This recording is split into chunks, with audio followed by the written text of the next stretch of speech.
Welcome po muli to our weekly program Silver Lining. Dito lang sa nag-iisang Christian radio sa Baguio, DWLY 97.5 Cool FM. Kumusta na po kayo? Binabati ko po kayong lahat ng maganda at mapagpalang gabi, lalo na sa mga nakikinig at nanonood via FB Live. At ganoon na rin sa mga nanonood sa aking YouTube channel, ang Silver Lining. Ngayong gabi, we are broadcasting live all over Northern Luzon. Sa mga kaibigan natin dyan sa Baguio, mag-switch na sa 97.5 Cool FM sa inyong mga radyo. Salamat po sa pagsusubaybay at pakikinig ng ating weekly devotional. Kung nakaligtaan niyo po ang ating mga episodes ng mga nakaraang Thursdays, nasa Silver Lining YouTube channel po ang lahat po ng ating episodes. August 8 na. Hindi ko alam sa inyo pero sa akin ay napakabilis talaga ng panahon. Sa susunod na buwan ay Burr months na. Ibig sabihin, nalalapit na naman ang Pasko.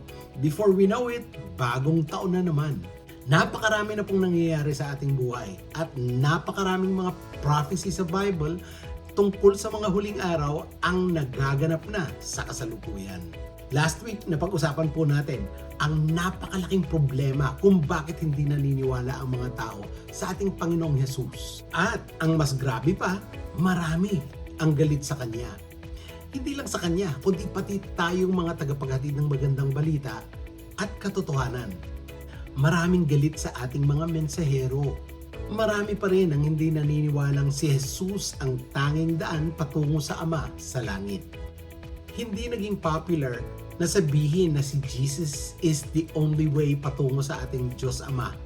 Marami, kahit pa sa mga nagkiklaim ng mga Kristiyano ay naniniwala na sa pamamagitan ng sarili nilang magagandang gawa, sila ay maliligtas at mapupunta sa heaven. Kung ganun din lang naman pala, ano pa ang silbi ng pagpapadala ng Ama ng sarili niyang anak para mamatay sa krus kung maliligtas ka rin lang naman pala sa sarili mong mga gawa at hindi maniwala sa Panginoong Jesus na siya ang the only way. Ngayon, galit at ayaw makinig ang marami sa salita ng Diyos na itinuturo ng mga tinawag na mensahero, mga ngaral at pastor ng katotohanan ayon sa tunay na Biblia. Sa Acts 4:12, ito ang sabi, "There is salvation in no one else."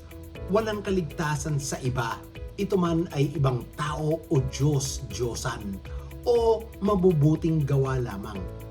Sabi pa, God has given no other name under heaven by which we must be saved. Walang ibang pangalan na magliligtas kundi ang pangalan ng Panginoong Jesus lamang. Ngayon, galit at ayaw ng marami si Jesus dahil ayon kay Kristo mismo, ang pangunahing dahilan kung bakit ay dahil sa galit sila sa liwanag. Gusto nilang magkasala sa kadiliman. Kaya lumalayo sila sa liwanag para hindi malantad ang kanilang mga kasalanan. Ang itinuturo ng mga tinawag na pastor at mga ngaral na galing sa Biblia ay liwanag. Ayaw ito ng mga tao dahil gusto nilang manatili sa kadiliman. Tingnan niyo sa inyong Bible ang sinabi ko sa John 3:20. Kaibigan, ngayon na ang panahon upang subukan mo naman ang buhay with the Lord. Hindi lang relihiyon, kundi tunay na relasyon sa Diyos dahil nalalapit na ang pagbabalik ng ating Panginoong si Jesus. Time is of the essence. Ngayong gabi, let us learn more about time and priority. Bilang ama, gusto kong tanungin ang mga magulang na nakikinig. Ano ang pinakamahalaga para sa inyong mga anak? Sports program ba? Is it their future job in life? Is it the material goods they own? Ano ang pinakamahalagang bagay para sa inyong mga anak? Hindi masama ang mag-ambisyon para sa ating mga anak. Gusto nating maging maganda ang kanilang pamumuhay at kalagayan sa hinaharap. Ngunit, hindi natin hawak ang oras. Anumang oras, maaari tayong mamatay. O kaya, bumalik na ang ating Panginoon. Ang pinakamahalagang bagay para sa sino mang tao ay ang magtiwala sila kay Kristo para sa kanilang kaligtasan. Wala nang mas mahalaga pa kaysa dito sa buong universe. So, ano ang iyong ginagawa upang matiyak na gagawin mo ang iyong makakaya upang maipasa ang isang spiritual na pamana sa iyong mga anak at sa mga susunod na henerasyon kung aabot pa sila o tayo sa panahon na iyon? Nasabi ko ito mga kaibigan dahil baka pabanjing-banjing lang tayo at hindi talaga nakafocus to what really matter. Like I said earlier, time is of the essence. Ang oras ay napakahalaga. Ito ay hindi lang phrase o isang magandang quote. Mahalagang maintindihan natin ito. Ipinahihiwatig nito na ang failure to meet the deadline will have significant consequences. Ang katotohanan, kaibigan, ay kung hindi mo tinanggap o ng iyong mga anak o mahal sa buhay ang ating Panginoong si Jesucristo, hindi sila pupunta sa Ama na nasa heaven, kundi sa impyerno. Yan ang significant consequences kung hindi mo ma-meet ang deadline. Ano ang deadline? Kung nalagutan ka na ng hininga o kung sino mang tao ay namatay na. Sa araw-araw na buhay, ang pag-unawa na ang time is of the essence ay makakatulong sa pamamahala ng mga priorities and avoid procrastination. Huwag ipagpaliban ang pagsishare sa pinakamahalagang katotohanan. Natanggapin na ngayon ang Panginoong Hesus sa inyong mga puso para kayong lahat ay maligtas bago mahuli ang lahat.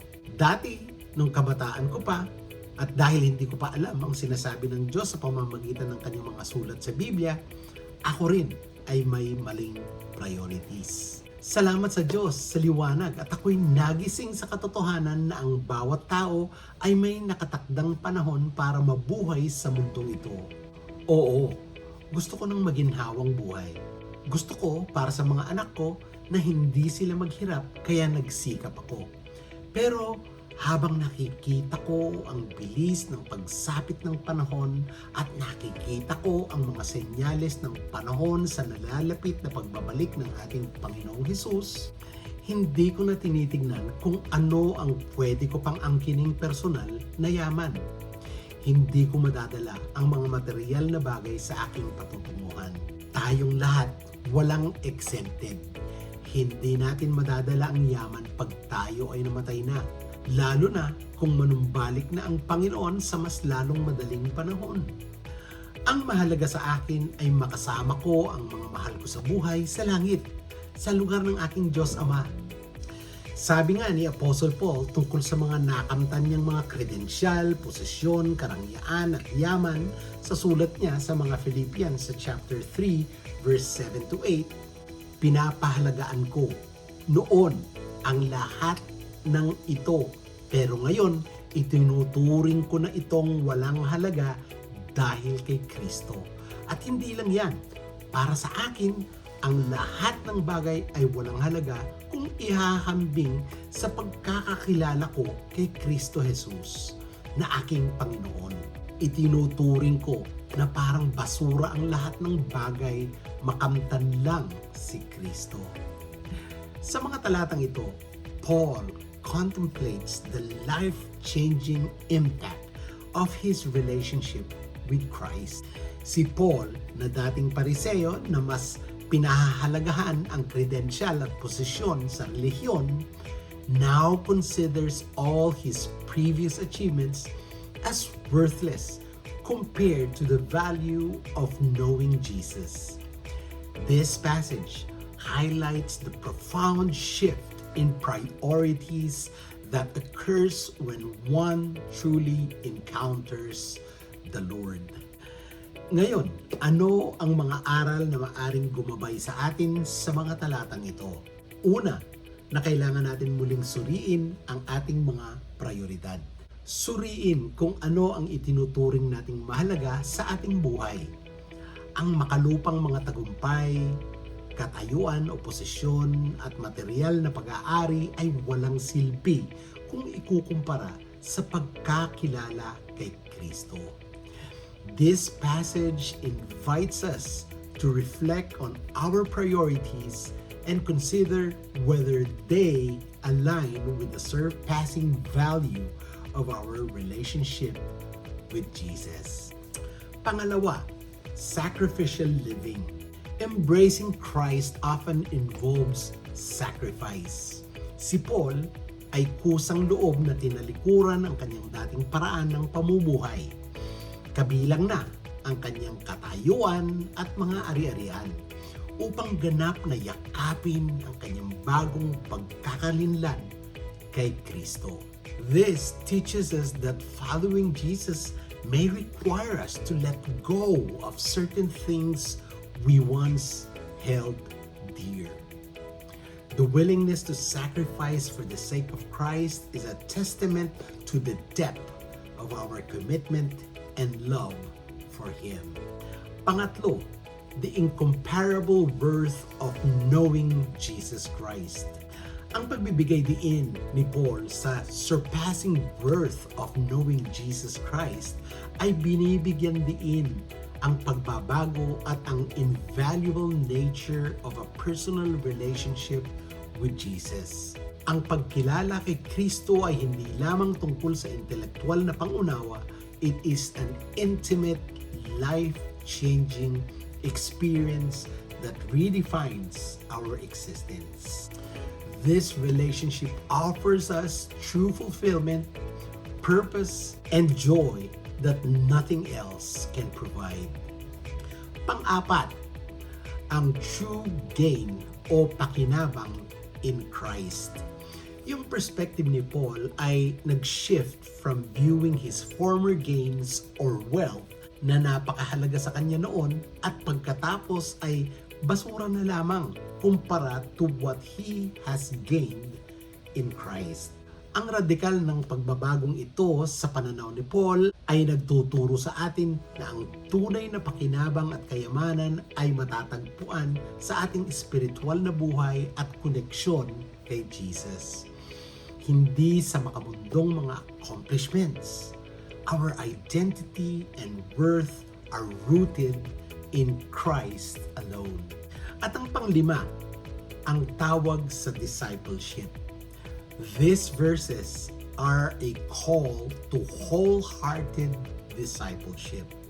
Paul's example of considering all else as loss for the sake of Christ encourages us to live fully committed to Jesus, prioritizing our relationship with Him above else.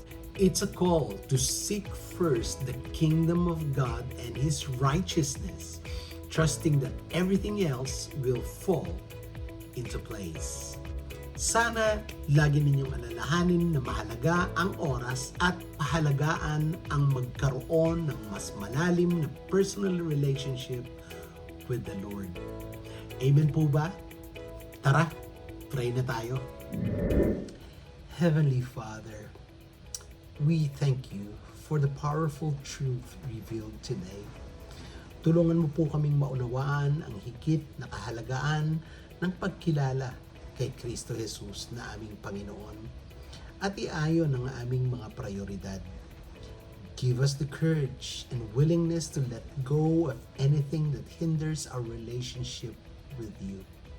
Lord, teach us to value our relationship with Jesus above all earthly achievements and possessions.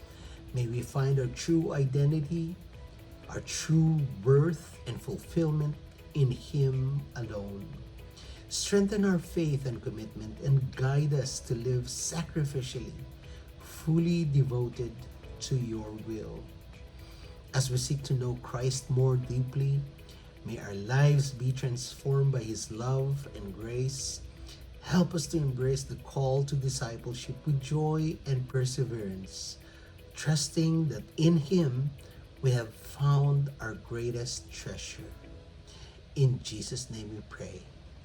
Amen and amen.